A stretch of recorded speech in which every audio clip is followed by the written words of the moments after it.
Highways ఇందాక video ఇచ్చాం కదా, తెనాలికి సంబంధించి దాన్ని ఏమంటారు స్ట్రిప్టాక ఏదో ఉంది కదా, అందులో వచ్చే స్వీటీ క్యూటీని లాగిన్ నేమ్తో ఇది చేస్తారని. ఆ బ్యాచ్ ఎవరో తెలుసా? ఆల్రెడీ గతంలో ఇటువంటి కేసులోనే అరెస్ట్ అయ్యి బయటకు వచ్చినాం. ఇదేనండి నాకు అనిపిస్తుంది. ఒక హత్య కేసులో ఒకడు అనుమానితుడు దొరికాడు. ఎవడ్రైడ్ అని చూస్తే వాడి మీద ఆల్రెడీ 4 కేసులు ఉన్నాయి. అందులో 2 మర్డర్లు 2 రేపులు. ఆల్రెడీ ఒక కేసులో ఒకడు అరెస్ట్ అయ్యాడు. తీరా ట్రాక్ రికార్డు చూస్తే ఆల్రెడీ 3 హత్య కేసులు, 2 వచ్చి దొమ్మి కేసులు ఏవో ఉన్నాయి. ఏందంటే అసలు ఈ సిస్టమ్.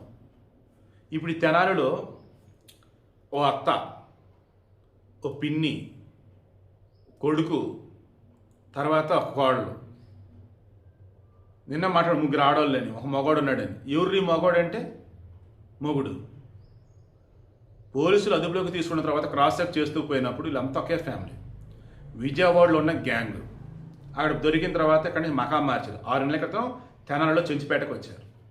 అక్కడికి వచ్చేసి పద్ధతిగానే ఒక ఫ్యామిలీ అన్నట్టుగా నడిపిస్తున్నారు. ఇందులో ఆ ఇంటికి చాలామంది ఆడవాళ్ళు వస్తున్నారు, వెళ్తున్నారు. రోజు కొంతమంది కొత్త వాళ్ళు వస్తున్నారు, పోతున్నారు. చుట్టుపక్కల వాళ్ళకి అనుమానం వచ్చింది. ఎవరన్నా చుట్టాలు వచ్చినా ఒకళ్ళిద్దరు వస్తారు. పోనీ ఇంట్లో ఏదన్నా శుభకార్యం ఉందా? లేదు. పోనీ ఇంట్లో ఏదైనా ఫంక్షన్ ఉందా? కాదు. వాళ్ళకి బిజినెస్ రన్ చేస్తారంటే అదేంటి? రోజు ఎవరెవరు ఆడవాళ్ళు వస్తున్నారు, పోతున్నారు, ఆడవాళ్ళు వస్తున్నారు, పోతున్నారు, ఏదో తేడా కొడుతుందని పోలీసు కంప్లైంట్ ఇస్తే వాళ్ళు రెక్కి నిర్వహించి అప్పుడు తెలిసింది ఏంటంటే ఆన్లైన్ వ్యభిచారం. ఏంటి ఆన్లైన్ వ్యభిచారం అంటే? లాగిన్ అవుతారు, అవతల మొత్తం చూస్తారు, నచ్చింది అంటే డబ్బులు వేస్తారు. ఇక వీళ్ళు మాస్కులు అవన్నీ తీసి వాళ్ళకి ఎలా కావాలంటే అలా ఏ యాంగిల్ కావాలంటే ఆ యాంగిల్లో అలా కనపడతారు నగ్నంగా. అలా పేదవారిని డబ్బులు అవసరం తీసుకొచ్చి ఈ ఊబిలోకి లాగేసి డబ్బులు వీళ్ళు గుంజేయడం, వాళ్ళకి ఎంత ఇచ్చి పంపించడం. అలా రీసెంట్గా అన్నప్పుడు కోడలకి ఏదో నచ్చక చిన్న చెట్ల మీద తేడా వచ్చి ఆమె దూరంగా ఉందట. అత్త, దట్ మీన్స్ అత్త, పిన్ని, లైక్ బ్యాచ్ అంతా దొరికేశారు. ఈడో నేను చెప్పేది ఒకే ఒకటండి. గతంలో ఏదైతే తప్పు చేశారో అదే తప్పు మరలా చేస్తున్నారంటే అసలు ఎంత ధైర్యం ఉండాలి వీళ్ళకి? చట్టాలు మనల్ని పీకలేవనా? లేదా పోలీసు కూడా లంచాలు ఇస్తున్నారా?